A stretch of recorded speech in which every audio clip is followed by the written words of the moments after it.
SDM की जगह अदालत जाने का अधिकार है।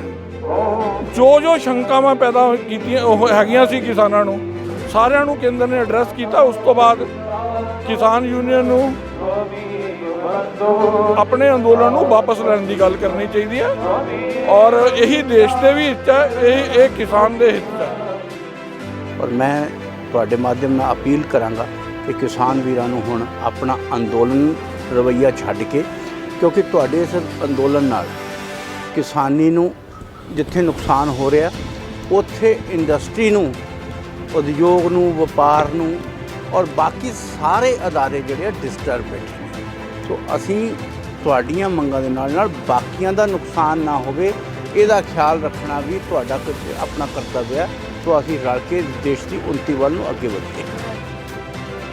देखो, मैं सारे राजनीतिक दलों ने जो कदे MP की गल करते हैं तो MPयां दे विच सारे MP कांग्रेस के भी नहीं, 2-3 ही गए आ।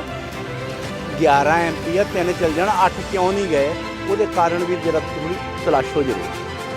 भारतीय जनता पार्टी के पंजाब प्रधान अश्विनी शर्मा ने किसानों से केंद्र द्वारा भेजे गए प्रस्ताव पर पुनः विचार करने की अपील की है। इसी तरह पूर्व केंद्रीय मंत्री विजय सांपला ने किसान आंदोलन में सियासत हावी होने की शंका प्रकट की है। जो नेता लुधियाना में पूर्व मंत्री सतपाल गोसाई की शोक सभा में शामिल होने के अवसर पर पत्रकारों से बातचीत कर रहे थे। अश्विनी शर्मा ने कहा कि केंद्र सरकार ने किसानों की मांगों के अनुरूप प्रस्ताव भेजा है, जिस पर किसानों को पुनः विचार करना चाहिए और अपना आंदोलन खत्म करना चाहिए। जबकि पूर्व केंद्रीय मंत्री विजय सांपला ने कहा कि किसान आंदोलन में सियासत हावी हो रही है। ज्यादातर किसान संगठन केंद्रीय प्रस्ताव के समर्थन में है, लेकिन कुछ लोग इसके जरिए भाजपा और प्रधानमंत्री नरेंद्र मोदी को निशाने पर ले रहे हैं। उन्होंने कांग्रेस पर आग में घी डालने का आरोप लगाया। ऐसा है कि केंद्र ने किसान यूनियन नूं जिहड़ा प्रस्ताव भेजा ਉਹਦੇ अंदर किसानां ने जिन्हां मुद्दਿਆਂ ਦੇ ਉੱਤੇ शंका जाहिर की ਸੀ ਉਹਦਾ निवारण किया। किसानां नूं केंद्र ਦੇ भेजे हुए प्रस्ताव ਦੇ ਉੱਤੇ पुनर्विचार करना चाहिए। जद केंद्र उन्हां दीआं MSP ਦੇ लिखत देण नूं तैयार है, अपना SDM की जगह अदालत जाने का अधिकार है। जो शंकावां पैदा कीतियां सी किसानां नूं सारिਆਂ ਨੂੰ केंद्र ने एड्रैस किया। उस तो बाद किसान यूनियन नूं अपने अंदोलन नूं वापस लैण की गल करनी चाहिए है और यही देश के भी हित है, यही किसान के हित है। किसान फिर भी मनन नूं तैयार क्यों नहीं है, क्या लगदा? अच्छा भरा जी, ठीक है जी। और जो किसानां ने मंग कीतियां सी, जो उन्हां दीआं शंकावां सी, केंद्र जद उन्होंने निवारण करने लिए तैयार है तो इन्हों अपने जिहड़ा प्रस्ताव केंद्र का आया उत्ते विचार करना चाहिए। ये किसान का हित है, ये पंजाब का हित है, ये हिंदुस्तान का हित है। ऐसा है कि भारत सरकार ने विशेष रूप से अमित शाह जी जिहड़े गृह मंत्री ने उन्होंने भी अपनी दखलअंदाजी इंटरवीन करके इस मामले नूं सुलझाउण की कोशिश की और किसानां दीआं जिन्नियां भी मंगां सीगियां वो तकरीबन सारियां नूं ही मान लिया गया। पर पहलां जिहड़ियां किसान कहिंदे सी कि सानूं MSP की गारंटी दित्ती जावे, वो भी देती और जिहड़ियां भी उन्हां नूं गारंटियां चाहीदियां सी वो सारियां गारंटियां दी उन्हां नूं जिहड़ी आश्वासन भी देता और लिखती रूप से भी उन्होंने देता कि असीं इहदे रूप दे उत्ते समझौता करन नूं तैयार आ।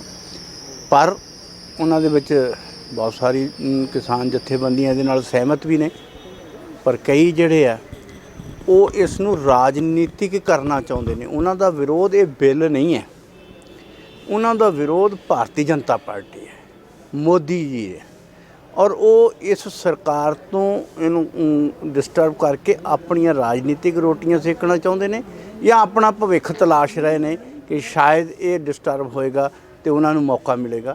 और मैं समझदा कि ऐसे मौके तलाशण की बजाय देश दे विच अमन शांति पहुँचाना जिहड़ा आ वो कराउणा साडे सारियां राजनीतिक पार्टियां दा भी कर्तव्य है और साडे सारे नागरिकां दा भी कर्तव्य है।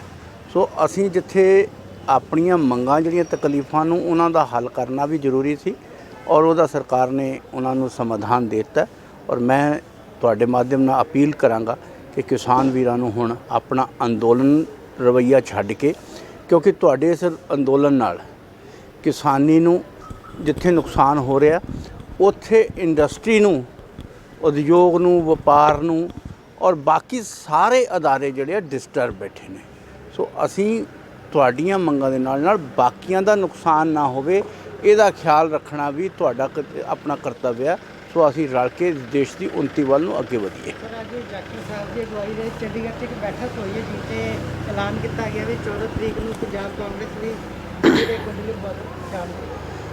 ਦੇਖੋ, ਇਹਨਾਂ ਅੰਦੋਲਨਾਂ ਦੇ ਵਿੱਚ ਹਮੇਸ਼ਾ ਕਾਂਗਰਸ ਨੇ ਅੱਗ ਦੇ ਵਿੱਚ ਤੇਲ ਪਾਉਣ ਦਾ ਕੋਸ਼ਿਸ਼ ਕੀਤੀ ਆ, ਔਰ ਉਹਦੇ ਤੋਂ ਇਫੈਕਟਿਵ ਕਿੱਦਾਂ ਆ ਉਹਦਾ ਤੁਹਾਡਾ ਰਵਨੀਤ ਬਿੱਟੂ ਜੀ ਵੀ ਉਹਦਾ ਜਵਾਬ ਦੇ ਰਹੇ ਨੇ, ਔਰ ਕਿਸ ਤਰੀਕੇ ਨਾਲ ਉਹਨਾਂ ਨੇ ਕਿਹਾ ਕਿ ਇਹਦਾ ਗਲਤ ਹੱਥਾਂ ਵੱਲ ਨੂੰ ਵੀ ਜਾ ਰਿਹਾ ਨਾ, ਔਰ ਕੈਪਟਨ ਅਮਰਿੰਦਰ ਸਿੰਘ ਜੀ ਨੇ ਵੀ ਉਹਦੀ ਚਿੰਤਾ ਵਿਅਕਤ ਕੀਤੀ ਹੈ, ਪ੍ਰਕਾਸ਼ ਸਿੰਘ ਬਾਦਲ ਜੀ ਨੇ ਵੀ ਕੀਤੀ ਹੈ।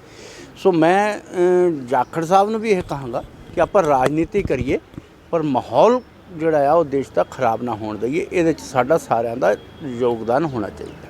ਪੰਜਾਬ ਦੇ ਜਿੰਨੇ ਐਮਪੀ ਉਹ ਵੀ ਦਿੱਲੀ ਹੋਈ ਮਹਿਸੂਸ ਕਰ ਰਹੇ ਨੇ। ਦੇਖੋ, ਮੈਂ ਸਾਰੇ ਰਾਜਨੀਤਿਕ ਦਲਾਂ ਨੂੰ, ਜਦੋਂ ਕੋਈ ਐਮਪੀ ਦੀ ਗੱਲ ਕਰਦੇ ਹਾਂ ਤਾਂ ਐਮਪੀਆਂ ਦੇ ਵਿੱਚ ਸਾਰੇ ਐਮਪੀ ਕਾਂਗਰਸ ਦੇ ਵੀ ਨਹੀਂ, 2-3 ਹੀ ਗਏ ਆ। 11 ਐਮਪੀ ਆ, 3 ਚੱਲ ਜਾਣ, 8 ਕਿਉਂ ਨਹੀਂ ਗਏ? ਉਹਦੇ ਕਾਰਨ ਵੀ ਜਰਾ ਥੋੜ੍ਹੀ ਤਲਾਸ਼ੋ ਜ਼ਰੂਰ। Thank you.